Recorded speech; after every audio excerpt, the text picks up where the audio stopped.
दोस्तों, मैं सूरज कुमार अपने YouTube चैनल नॉलेज प्लस में आपका स्वागत करता हूं। दोस्तों, मैं उत्तर प्रदेश की एक अर्ध सरकारी संस्थान जिसका नाम यूपी आर्मिनल है दोस्तों, उसमें एज ए जूनियर इंजीनियर जिसे अवर अभियंता भी बोलते हैं, मैं 2016 से इस पद पर कार्यरत हूं।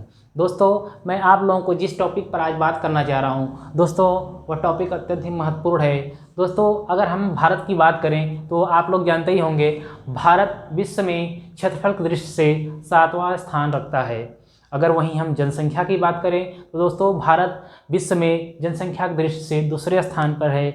वहीं अगर हम जनसंख्या का प्रतिशत देखें दोस्तों, भारत भले ही विश्व में क्षेत्रफल की दृष्टि से 7वां स्थान है, किंतु यहाँ पर जो जनसंख्या निवास करती है, संपूर्ण विश्व की जनसंख्या का 17.5% निवास करती है, अर्थात यहाँ आबादी बहुत ही अधिक है।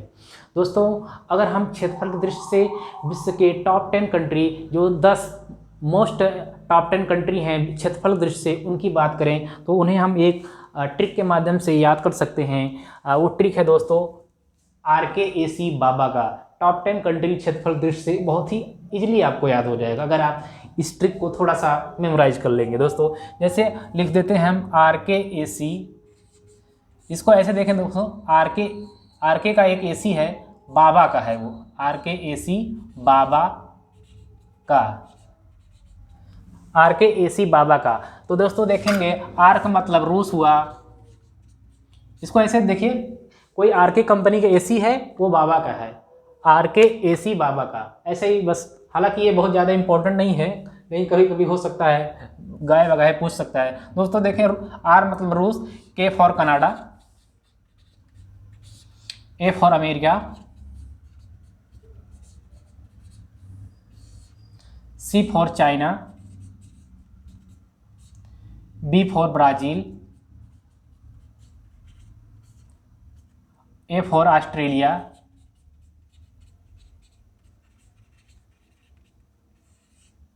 B for Bharat. आ गया ना अपना देश 7वें स्थान पर। रूस, कनाडा, अमेरिका, चीन, ऑस्ट्रेलिया, भारत। 3, 2, 5, 6, 7, 7वें स्थान भारत आ गया। अब यहीं 8वें पे हम देखें दोस्तों, तो 8वें पे है अर्जेंटीना। भारत तो नहीं पूछेगा, लेकिन उसके बाद के हो सकता है, कहीं पूछ सकता है। A फॉर अर्जेंटीना, RKAC बाबा का। अब यहाँ बाबा हो गया, K फॉर कजाकिस्तान,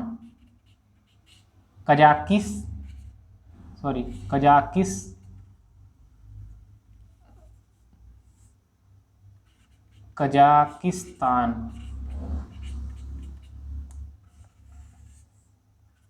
और A फॉर बताइए दोस्तों, A फॉर अल्जीरिया।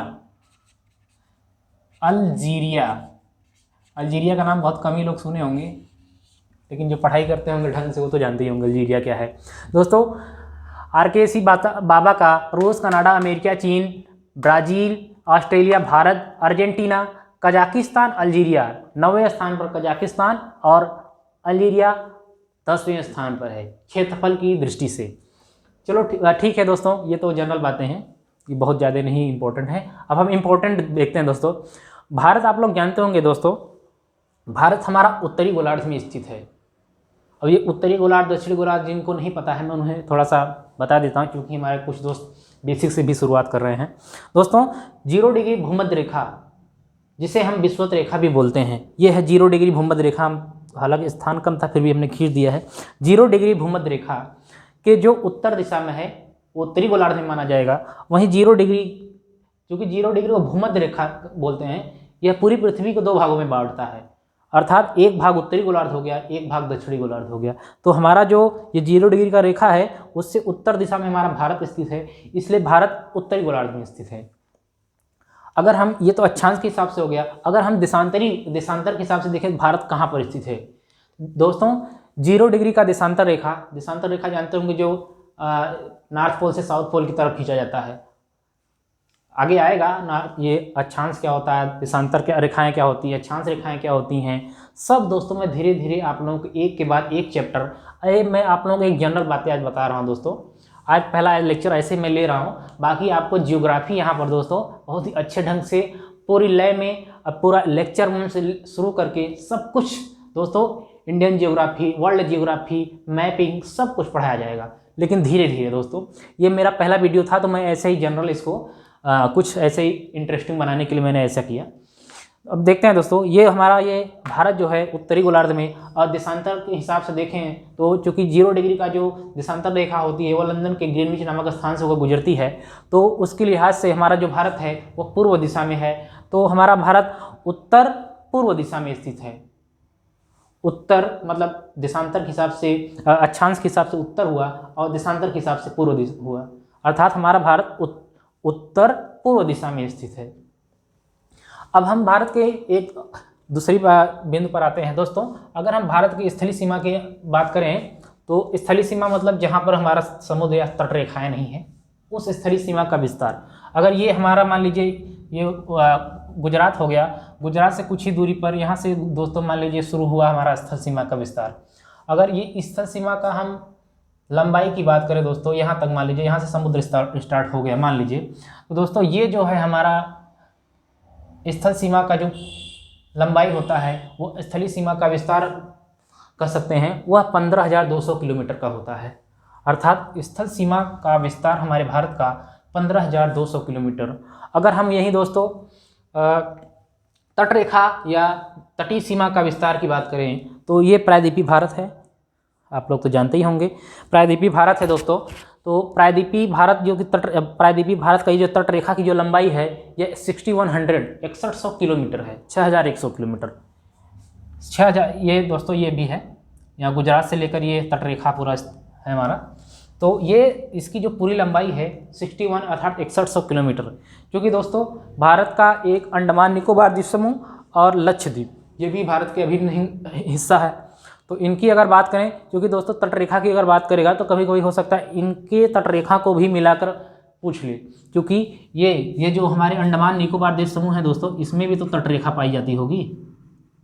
सारे जितने भी द्वीप समूह सब में तट रेखा है, और यहाँ लक्षद्वीप और मिनिकॉय, लक्षद्वीप और मिनिकॉय में भी तटरेखा है। यदि इसकी तटरेखा की लंबाई प्लस इसके तटरेखा की लंबाई और प्लस इसके, अगर तीनों तटरेखा की लंबाई को हम जोड़ लें तो वो दोस्तों होता है 7516.6 किलोमीटर, 7516.6 किलोमीटर। अर्थात हमारे संपूर्ण तटरेखा की लंबाई प्रायद्वीपीय भारत, अंडमान निकोबार द्वीप समूह और लक्षद्वीप, अगर हम सबको सम्मिलित रूप से कहें तो इन सब की तटरेखा की जो लंबाई है दोस्तों वह 7516.6 किलोमीटर होता है। अब दोस्तों हम इस स्थलीय सीमा का विस्तार प्लस तटरेखा प्लस इन सब की तटरेखा सबको मिलाकर अगर हम बात करें तो भारत का संपूर्ण सीमा विस्तार 22,716.6 किलोमीटर का है। कितना है? 22,716.6 किलोमीटर का है। इसमें क्या क्या सम्मिलित है दोस्तों? इसमें भारत का पूरा स्थल सीमा का विस्तार, भारत का पूरा तटरेखा जिसमें अंडमान निकोबार प्लस लक्षद्वीप ये भी सम्मिलित हैं। टोटल सीमा का विस्तार 22,716.6 किलोमीटर का है दोस्तों। अगर हम भारत के क्षेत्रफल की बात करें दोस्तों, तो भारत का जो क्षेत्रफल है 32,87,263 वर्ग किलोमीटर है। भारत का क्षेत्रफल पूरा 32,87,263 वर्ग किलोमीटर है दोस्तों। अब हम भारत के बिंदुओं अंतिम छोर की बात करें, अंतिम बिंदु जैसे दक्षिणी बिंदु कौन सी है, उत्तरी बिंदु कौन सी है, पूर्वी बिंदु कौन सी है, पश्चिमी बिंदु कौन सी है, सबसे दूरस्थ दक्षिणी बिंदु कौन सा है, सारे बिंदु तो यहीं मिलेंगे, ये पूर्वी बिंदु, पश्चिमी बिंदु, उत्तरी बिंदु।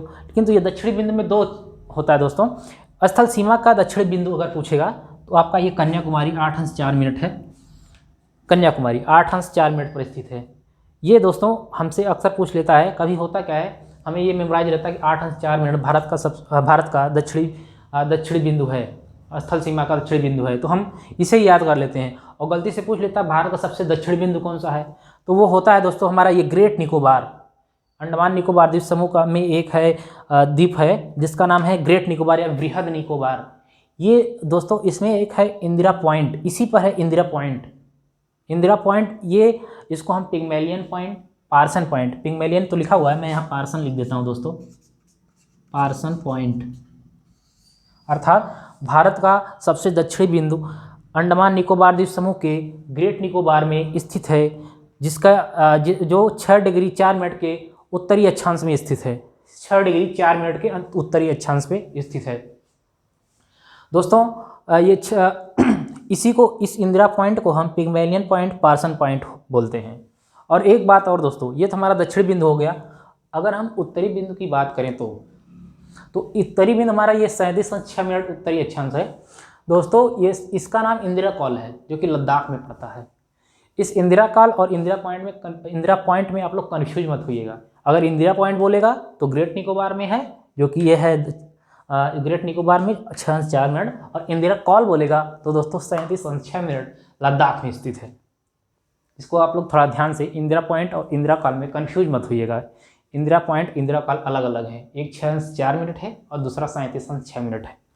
दोस्तों ये तो हमारा अक्षांशीय विस्तार हो गया 8.4 मिनट से लेकर 37.6 मिनट। अगर वहीं हम बात करें दोस्तों हमारा भारत का देशांतरी विस्तार, जो कि भारत 0 डिग्री के पूरब में स्थित है, तो हमारा पूर्वी देशांतर में भारत आता है और पूर्वी देशांतर में आता है। तो अगर हम देशांतरी विस्तार की बात करें, ये हमारा देशांतरी विस्तार है 68.7 मिनट पूर्वी देशांतर से लेकर 97.25 मिनट पूर्वी देशांतर के बीच हमारा प्यारा भारत फैला हुआ है। अगर दोस्तों हमारा सबसे पश्चिमी बिंदु की बात करें तो यह गुजरात राज्य के एक स्थान है जिसका नाम गौरमोथा या गुहारमोथा है। गौरमोथा या गुहारमोथा, ये गुजरात राज्य में स्थित है। ये हमारा सबसे पश्चिमी बिंदु है, भारत का सबसे पश्चिमी बिंदु गौरमोथा या गुहारमोथा इसे बोलते हैं। ये 68.7 मिनट के पूर्वी देशांतर पर स्थित है। 68.7 मिनट के पूर्वी देशांतर पर स्थित है गौरमोथा या गुहारमोथा, ये गुजरात राज्य में है। ये आपका खंभात की खाड़ी है और ये कच्छ की खाड़ी ये यहाँ बना रहता है ना, थोड़ा सा इसको ध्यान दीजिए। खंभात की खाड़ी है, ये वाली कच्छ की खाड़ी है। अब दोस्तों ये तो हो गया पश्चिमी बिंदु। अगर हम पूर्वी बिंदु की बात करें कि भारत का सबसे पूर्वी बिंदु कौन सा है, तो वो दोस्तों है 97.25 मिनट का पूर्वी देशांतर, और इसी पॉइंट पर है किबुथु या बलागू, जो कि अरुणाचल प्रदेश में स्थित है। अरुणाचल प्रदेश में स्थित है ये किबुथु या बलागू। दोस्तों आप लोग आप लोग इसको थोड़ा मेमोराइज कर लीजिए। ये अक्सर पूछता है कि भारत का सबसे पूर्वी बिंदु कौन सा है।